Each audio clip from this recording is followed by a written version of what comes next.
Hey guys, it's Mr. B. So in this video, I'm going to go over the sketch assignments that are going to be due around midterm. So these are the ones I'll probably assign right at the beginning of the quarter. I'm going to go over what the assignments are. Um, so for the midterm sketch assignments, you're going to pick two of the three prompt options that I'll show in this video, and then they'll be due around midterm. Two drawings, one of them needs to be in color. Obviously, if you color both, you might be able to score a little extra credit. So option number one is called Something Wicked This Way Comes. And this one has a little bit of a story prompt, but the idea is you and a friend are up late watching scary movies. And as you're watching, you hear something scraping at the front door.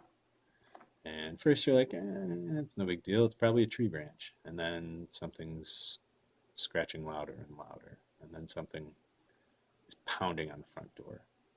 And your friend is worthless and they run and hide. So you have to be the one to be brave and open the door. So what I want you to draw is that moment where you've opened the door. What's there on your front doorstep?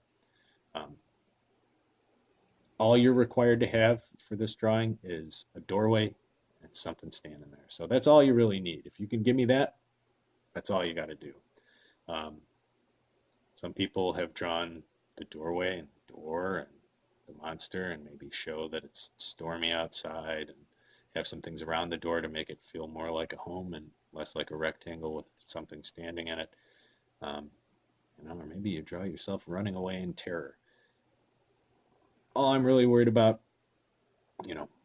show the doorway, show what's at the door. People have gone the serious, scary route and had zombies or Frankenstein or, some people have just been silly.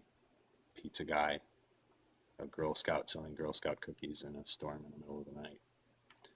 It's kind of weird to me, but hey, it's all about your ideas. So again, all I need from you, doorway, thing at the door. How you choose to add to it is up to you. Option two is called Super You. And superheroes and supervillains, there's really kind of been a superhero renaissance lately with Marvel and DC releasing all these movies.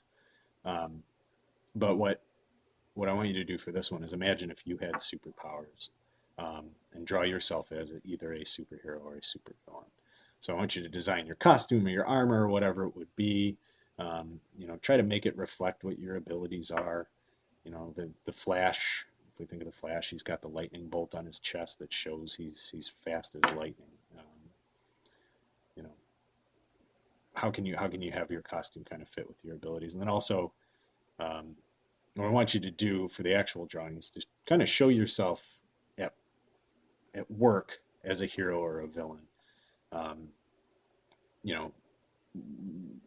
Maybe fighting some other supervillain. What I really don't want is just this, which is a picture of a dude standing there, and then you're writing down, laser hair, and cat attracting cape, and taco shoes. That doesn't tell me anything, really. I'd rather see you using your powers. So, if you got laser vision, then show the laser vision. If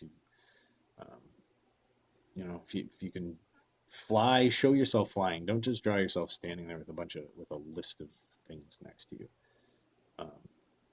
That's really it for that one. So you try to draw your full body, show yourself doing something, show yourself using your powers rather than just writing down what they are. And then the last option is called U Day. And for this one, there's different holidays in every religion and every culture, and every country has their own religion, or I'm sorry, holidays and traditions. So what I want you to do, just first let's think about some traditions that people respect on certain holidays. Christmas, some people think of pine trees or candy canes or fat guys with white beards sneaking into your house and bringing you presents. Some people think of scary monsters and jack-o'-lanterns and candy if you mention Halloween.